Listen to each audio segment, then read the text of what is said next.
Hello दोस्तों, insane news channel पर आपका स्वागत है। आज के इस वीडियो में हम भारत और चीन के बीच चल रहे सैन्य विवाद के ऊपर आपको जानकारी देने जा रहे हैं। आप सभी जानते हैं कि अक्साई चीन, जो कि भारत का एक अभिन्न अंग है, जिस पर चीन ने 1962 की लड़ाई से कब्जा कर रखा हुआ है, वहां पर कुछ ऐसे हालात बनाए हैं कि दोनों ही देशों में युद्ध की स्थिति पैदा होती जा रही है। आइए कैसे बिगड़ते गए ये हालात आपको सिलसिलेवार तरीके से हम बताते हैं। 5 मई को पूर्वी लद्दाख में करीब 250 चीनी सैनिक और भारतीय जवान आपस में भिड़ गए। इसमें दोनों ओर से करीब 100 सैनिक घायल हुए। कुछ दिन बाद उत्तरी सिक्किम में फिर दोनों देशों के सैनिक भिड़ गए। इसके बाद से पूर्वी लद्दाख तनाव का केंद्र बना हुआ है। यहाँ के 2 पॉइंट्स पर फोकस है, एक है पैगोंग लेक और एक है गालवन घाटी। पैगोंग लेक ये लद्दाख में भारत और चीन की सीमा का विभाजन करता है। पैगोंग लेक के 40% हिस्से पर भारत का अधिकार है, जबकि 60% हिस्से पर चीन का अधिकार है। झील का उत्तरी किनारा एकदम हथेली जैसा है, जिसके 8 भाग है, जिसे आर्मी फिंगर्स कहा जाता है। भारत कहता है कि LAC 8वीं फिंगर से शुरू होती है, जबकि चीन का कहना है कि यह दूसरी नंबर से शुरू होती है। यानी कि दोनों ही देशों में LAC को लेकर काफी मनमुटाव हैं। काफी ऐसी बातें हैं जो कि क्लियर नहीं है दोनों ही देशों में। चीन ने इस पॉइंट पर ब्लॉकिंग पॉइंट्स भी बना लिए हैं। भारत चौथी फिंगर तक के हिस्से को कंट्रोल करता है। चीन ने 6 साल पहले चौथे हिस्से पर परमानेंट कंस्ट्रक्शन की कोशिश की थी, मगर भारत के कड़े विरोध के बाद उसे ढहा दिया गया। दरअसल 5 मई को भारत ने चीन के सैनिकों की मौजूदगी पर ऐतराज जताया था, जो पूर्वी लद्दाख में जमा हुए थे। पूरी रात टकराव के हालात बने रहे। अगले दिन तड़के दोनों तरफ के सैनिकों के बीच झड़प हो गई। नौबत तो हाथापाई तक आ गई। बाद में दोनों तरफ के आला अफसरों के बीच बातचीत के बाद मामला शांत हुआ। 9 मई के दिन उत्तरी सिक्किम में 16,000 फीट की ऊंचाई पर मौजूद नाकुला सेक्टर, यहां भारत चीन के 150 सैनिक आमने सामने हो गए। आधिकारिक तौर पर इसकी तारीख सामने नहीं आई है। हालांकि द हिंदू की रिपोर्ट के मुताबिक यह झड़प 9 मई को हुई थी। देखिए, लद्दाख की सीमा क्लियर नहीं है, लेकिन सिक्किम की सीमा पूरी तरह से क्लियर है।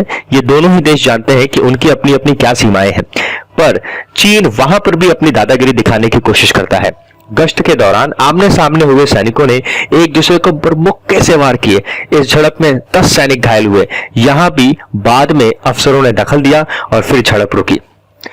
तकरीबन 9 मई लद्दाख में जिस दिन उत्तरी सिक्किम में भारत चीन के सैनिकों में झड़प हो रही थी, उसी दिन चीन ने लद्दाख में लाइन ऑफ एक्चुअल कंट्रोल यानी कि LAC पर अपने हेलीकॉप्टर भेजे थे। चीन के हेलीकॉप्टर ने सीमा तो पार नहीं की, लेकिन जवाब में भारत ने लेह एयरबेस से अपने सुखोई 30 MKI फाइटर प्लेन का बेड़ा और बाकी लड़ाकू विमान रवाना कर दिए। मीडिया रिपोर्ट्स की माने तो हाल के बरसों में ऐसा पहली बार हुआ है जब चीन की ऐसी हरकत के जवाब में भारत ने अपने लड़ाकू विमान सीमा के पास भेजे हैं। NIA के सूत्रों के हवाले से बताया गया है कि हाल में भारत और चीन में हुई तनातनी में चीन ने भारत को चकित कर दिया था, क्योंकि उसने बड़ी संख्या में बड़े वाहनों के जरिए अपने सैनिकों को सीमा पर भेज दिया। दरअसल चीन ने शुरुआत में ही अपने सैनिकों को LAC में कई जगहों पर भारतीय सीमा में भेजने के लिए रोड और इंफ्रास्ट्रक्चर पर काम शुरू कर दिया था। सूत्र के मुताबिक चीन अपने वेस्टर्न हाईवे जैसे प्रोजेक्ट से बड़ी संख्या में सैनिकों की तुरंत तैनाती कर सकता है, जिससे भारतीय सीमा पर युद्ध की स्थिति में तुरंत से तुरंत पहुंचा जा सके। चीन के बाद भारत ने भी बढ़ाई अपने सैनिकों की संख्या। लद्दाख में हाल ही में मेंगालवन नाला एरिया के पास चीन और भारत के बीच तनाव बढ़ गया। LAC के पास कई सेक्टरों में चीन करीब 5,000 जवान तैनात कर चुका है। पड़ोसी के इस कदम के बाद भारतीय सेना ने भी इलाकों में अपने जवान बढ़ाने शुरू कर दिए। इसी महीने दोनों सेनाओं के बीच 3 बार अलग अलग जगहों पर टकराव हो चुका है। पिछले हफ्तों दोनों देशों की सेनाओं के कमांडर बातचीत पर मुद्दा सुलझाने की भी कोशिश हुई है। प्रधानमंत्री मोदी ने रक्षा मंत्री राजनाथ सिंह से भी इस विषय को लेकर चर्चा की। प्रधानमंत्री नरेंद्र मोदी ने मंगलवार को हाई लेवल मीटिंग बुलाई। इसमें रक्षा मंत्री राजनाथ सिंह NSA अजीत डोभाल, CDS विपिन रावत और तीनों सेनाओं के प्रमुख शामिल हुए। इसके बाद मोदी जी ने विदेश सचिव हर्षवर्धन श्रृंगला से भी चर्चा की। इससे पहले लद्दाख में तनाव पर रक्षा मंत्री की CDS और तीनों सेनाओं के प्रमुख से करीब 1 घंटे मीटिंग होती। कोरोना वायरस के इस मुश्किल दौर में भी चीन अपने आसपास के पड़ोसी देशों में दादागिरी दिखाने से बाज नहीं आ रहा है। लेकिन ये सब देखते हुए, भारत के आक्रामक रवैये को देखते हुए चीन ने तुरंत अपने रंग बदल दिए। उसने कहा कि भारतीय सीमा पर स्थिति पूरी तरह से स्थिर है और नियंत्रण में है। दोनों देशों के पास आपसी बातचीत के जरिए ऐसे मुद्दों को हल करने का तंत्र मौजूद है।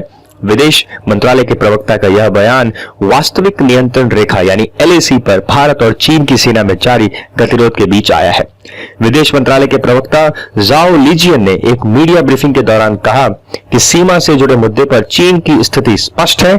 चीनी राष्ट्रपति शी जिनपिंग और प्रधानमंत्री नरेंद्र मोदी के 2 अनौपचारिक शिखर सम्मेलन का हवाला देते हुए जाओ लीजियन ने कहा कि हम दोनों देशों के नेताओं की बैठक के बाद बनी महत्वपूर्ण सहमति और समझौतों को सख्ती से पालन कर रहे हैं।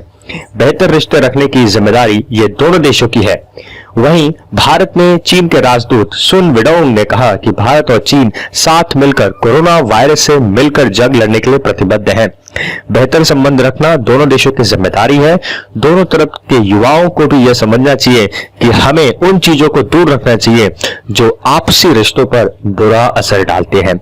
आपसी चर्चा के लिए जरिए हमें ही इन मतभेदों को सुलझाना चाहिए, ऐसा भारत में चीन के राजदूत ने इस बात को जोर कर कहा। तो दोस्तों, आज के वीडियो में इतना ही। मुझे उम्मीद है कि आपको काफी कुछ जानने को मिला होगा। अगर आपको ये वीडियो पसंद आया है तो वीडियो को लाइक जरूर करें, इसे शेयर करें और हमारे चैनल को जरूर सब्सक्राइब करें। Thanks for watching.